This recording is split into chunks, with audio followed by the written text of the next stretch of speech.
नमस्ते बच्चों। आज के इस लेक्चर में हम लोग बीएससी को डिस्कस करने वाले हैं। लास्ट लेक्चर में डीडीटी को डिस्कस किया था। इस लेक्चर में बीएससी का फुल फॉर्म होता है बेटा बेंजीन हेक्साक्लोराइड। ये था बेंजीन हेक्साक्लोराइड। ये रहा आपके पास बेंजीन C6H6 को बेंजीन कहते हैं, 6 को हेक्सा और Cl को क्लोराइड। तो बेंजीन हेक्साक्लोराइड। अब ध्यान से सुनना आप लोग, क्या होता है कि ये जो BHC होता है एक पेस्टिसाइड है। फसलों को खराब करने वाले जो कीड़े मकोड़े होते हैं उनको किल करने का काम करता है, लेकिन ये थोड़ा सा हार्मफुल इफेक्ट भी डालता है। जैसे हम लोग फसलों के ऊपर इसका इस्तेमाल करते हैं तो ये सॉइल जो है वो इसको एब्जॉर्ब कर लेती है BHC को। और BHC चूंकि नॉन बायोडिग्रेडेबल है, ये डिकम्पोज नहीं होता है। तो ऐसे सारे प्लांट्स जिनके पास रूट्स होती हैं, ये BHC उन सारे प्लांट के लिए काफी नुकसानदायक होता है।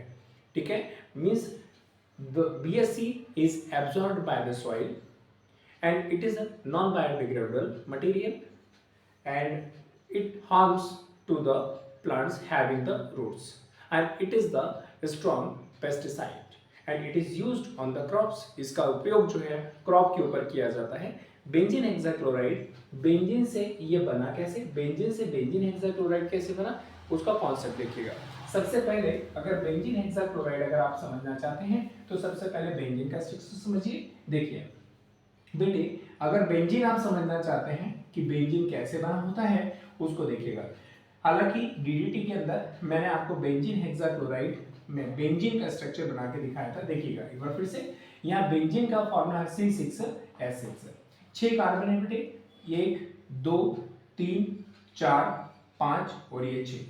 हर कार्बन के पास 4 इलेक्ट्रॉन होते हैं। 1 2 3 4 1 2 3 4 1 2 3 4। देखिए 1 2 3 4। हर कार्बन के पास बैलेंस शेल में कितने इलेक्ट्रॉन होते हैं बेटे, बैलेंस शेल 4 इलेक्ट्रॉन होते हैं बैलेंस शेल में। हर कार्बन के पास बैलेंस शेल आउटरमोस्ट शेल में 4 इलेक्ट्रॉन होते हैं, मतलब कार्बन 4 बॉन्ड बना सकता है। 6 हाइड्रोजन है। देखिए 1 2 ये 3 और ये 4 ये 5 और ये 6। ये कार्बनों के हाइड्रोजनों के इलेक्ट्रॉन्स हो गए।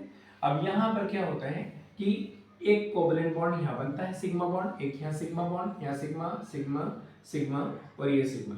6 सिग्मा बॉन्ड बन चुके हैं। कार्बन भी आपस में सिंगल सिंगल सिग्मा बॉन्ड बना लेते हैं। ये देखिए आप, ये 6 सिग्मा बॉन्ड, ये टोटल 12 सिग्मा बॉन्ड हो गए बेटे। ठीक है, एग्जाम पेपर के लिए काफी इंपॉर्टेंट है, 11th क्लास वालों के लिए कॉम्पिटिटिव दृष्टि से भी बड़ा इंपॉर्टेंट है। एक सिग्मा बॉन्ड 2 3 4, ठीक है, 1 2 3 4 और ये 5 ये 6 ये 7 8 9 10 11 12 सिग्मा बॉन्ड्स हैं। लेकिन प्रॉब्लम क्या होता है कि ये जो कार्बन है इनके पास एक एक इलेक्ट्रॉन जब बच जाते हैं तो ये दोनों कार्बन जो है आपस में अपने आप को सेटिस्फाइड करने के लिए एक बॉन्ड और बना लेते हैं।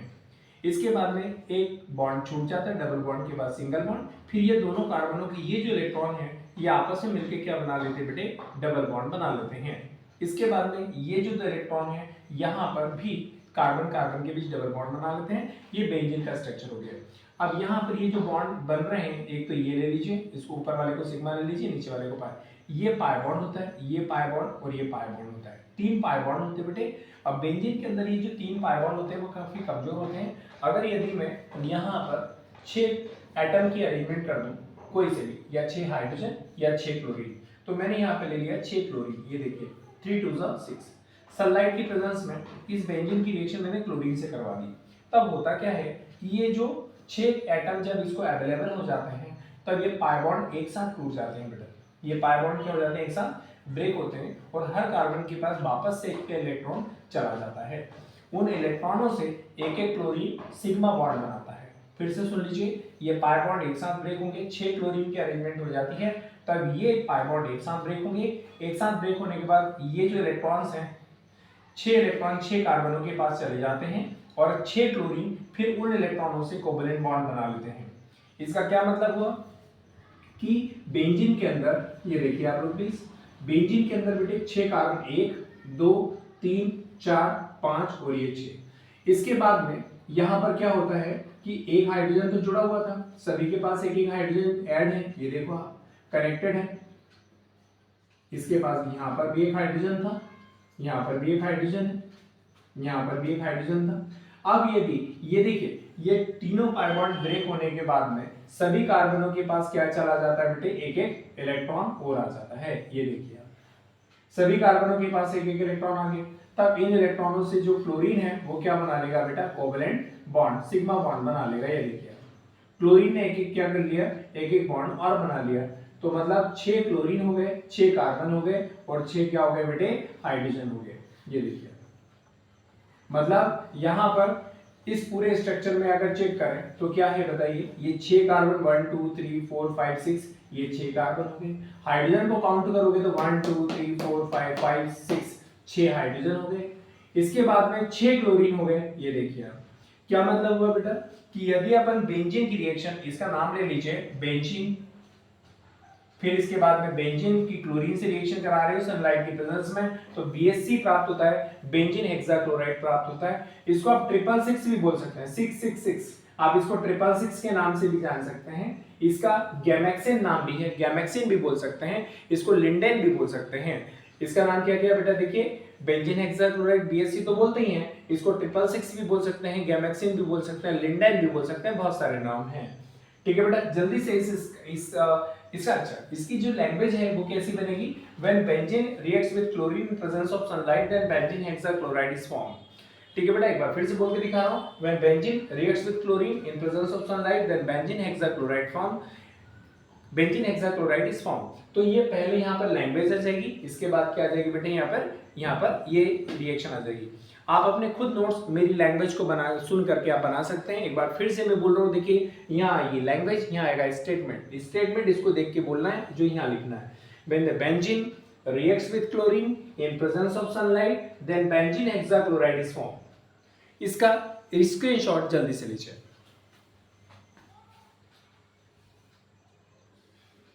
अब देखिए बच्चों, हम BSC के यूजेस देखना चाहते हैं। तो मैंने आपको बताया था BSC is a strong pesticide and it is used for saving the crops. फसलों को बचाने के लिए इसका यूज किया जाता है। It is used as a pesticide.